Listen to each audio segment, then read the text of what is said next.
Alright, so this video is about how to support friends when they're having a tough time, when they're in distress, and the mistake that pretty much everyone makes. Like almost everyone makes this mistake. I used to make this mistake all the time. And that is we end up unintentionally minimizing their feelings. So let's say, for example, a friend comes to us and they say, I feel like I'm not good enough.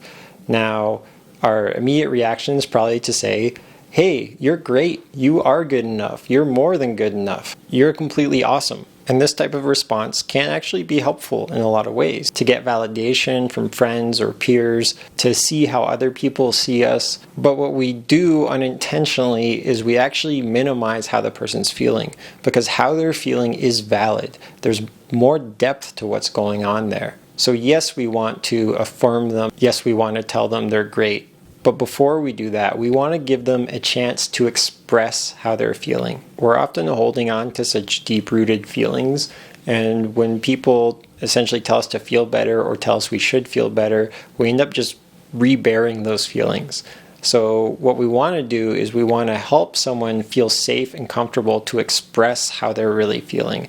And it's the expression of how people are feeling that helps to actually process what's there so they can move past it. So coming back to the example, if someone feels like they're not good enough, you can say, I'm sorry to hear that, or yeah, that sounds like you're having a tough time, to just kind of reflect, acknowledge, validate what they're saying. And then we can ask, why do you feel this way? How do you feel not good enough? If it's appropriate, if the time and space feel safe and comfortable, then we want to invite them to go deeper into the feeling and to really express what's at the root of it. We just want to give them a safe space for them to feel what they're feeling. That's what a good friend does. We just make the person feel safe to have their experience.